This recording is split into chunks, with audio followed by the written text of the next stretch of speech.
Hello all, welcome to SMS channel. Hi అండి అందరికీ. ఈరోజు నేను గ్రీన్ పీస్ తోటకూర ఫ్రైని ప్రిపేర్ చేస్తున్నాను.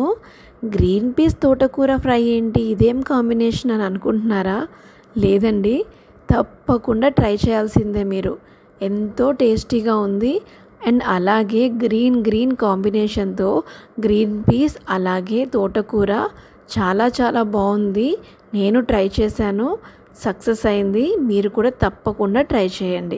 మరి ఈ రెసిపీ కోసం మనం ముందుగా గ్రీన్ పీస్ని, వెల్లుల్లిపాయల్ని, పచ్చిశనగపప్పుని, జీలకర్ర, మినప్పప్పు, కరివేపాకు, ఎండుమిరపకాయలు, ఉల్లిపాయలు, పచ్చిమిరపకాయలని ఇలా ఈ విధంగా తీసుకొని పక్కన పెట్టుకోవాలి. ఇప్పుడు ఫ్రెష్గా మనం తోటకూరని, ఇక్కడ నేను పెరుగు తోటకూరని తీసుకున్నాను. ఈ తోటకూరని మట్టి లేకుండా నీట్గా వాష్ చేసుకొని ఇలా కట్ చేసేసుకొని ప్లేట్లో పక్కన పెట్టుకోవాలి. మరి ఇప్పుడు గ్రీన్ పీస్ తోటకూర వేపుడిని ఎలా తయారు చేయాలో చూసేద్దామా? ముందుగా స్టవ్ ఆన్ చేసుకొని ఒక కడాయిలో 3 టేబుల్ స్పూన్స్ వరకు ఆయిల్ని తీసుకోవాలి. ఆయిల్ కాగిన తర్వాత ఒక 1/2 టేబుల్ స్పూన్స్ వరకు ఆవాలు వేసుకొని చిటపటలాడేలా చేసుకోవాలి. ఇప్పుడు దాంట్లోనే మనం ముందుగా ప్లేట్లో పక్కన పెట్టుకున్న పోపు మొత్తాన్ని ఒకదాని తర్వాత ఒకటిగా వేసేసుకొని ఇలా ఇక్కడ నేను చూపిస్తున్న విధంగా నీట్గా కలుపుకోవాలి.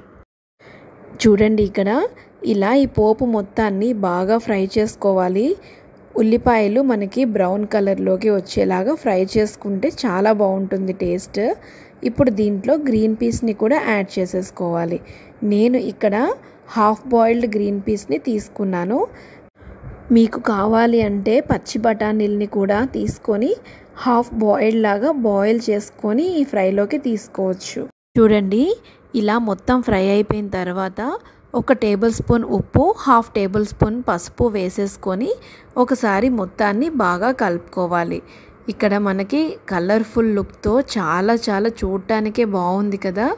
ఇప్పుడు మనం ఈ పోపులో ముందుగా కట్ చేసి పెట్టుకున్న తోటకూర ముక్కల్ని కూడా వేసేసుకోవాలి. తోటకూర మొత్తాన్ని వేసుకొని ఒకసారి బాగా కలుపుకోవాలి. చూడండి, ఇక్కడ నేను ఇలా చూపిస్తున్నాను కదా, ఈ విధంగా మొత్తాన్ని బాగా కలుపుకొని మూత పెట్టకుండానే 10 నిమిషాల పాటు వేయించుకోవాలి. ఇలా మూత పెట్టకపోతేనే మనకి కర్రీ టేస్ట్ బాగుంటుందండి, పొడి పొడిగా. ఒకవేళ మూత పెట్టేస్తే మళ్ళీ ఆవిరికి మొత్తం మెత్తబడిపోతుంది, అది అంతా ఫ్రై కాకుండా కర్రీలాగా అయిపోతుంది. సో మూత పెట్టకుండానే ఇక చూపిస్తున్న విధంగా బాగా కలుపుకోవాలి. 10-15 నిమిషాల తర్వాత చూడండి, ఎంతో కలర్ఫుల్గా డ్రైగా చూడటానికి చక్కగా కనిపిస్తుంది కదా.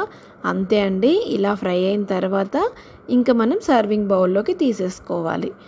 చూశారు కదా, ఎంతో ఈజీగా ఫాస్ట్గా అప్పటికప్పుడే తోటకూర గ్రీన్ పీస్ వేపుడు తయారైపోయింది కదా. దీని టేస్ట్ అయితే మాత్రం చాలా బాగుంది అండ్ మీకు కూడా బాగా నచ్చుతుంది.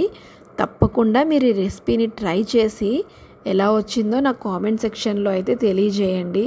ఈ రెసిపీని మనం వేడివేడి అన్నంలో తిన్నా బాగుంటుంది, అలాగే చపాతీస్లో తిన్నా కూడా చాలా బాగుంటుంది. మీకు కూడా ఈ వీడియో నచ్చితే తప్పకుండా లైక్ చేయండి, షేర్ చేయండి, సబ్స్క్రైబ్ చేయండి. మరి ఈ టేస్టీ అండ్ హెల్తీ రెసిపీతో పాటు బ్యూటిఫుల్ సాంగ్ని కూడా ఎంజాయ్ చేయండి. అనగనగా ఒకనాడు అనుకోకుండా ఒకరోజు కలిసారి పసివాళ్ళు స్నేహంగా. Thank you for watching. Bye.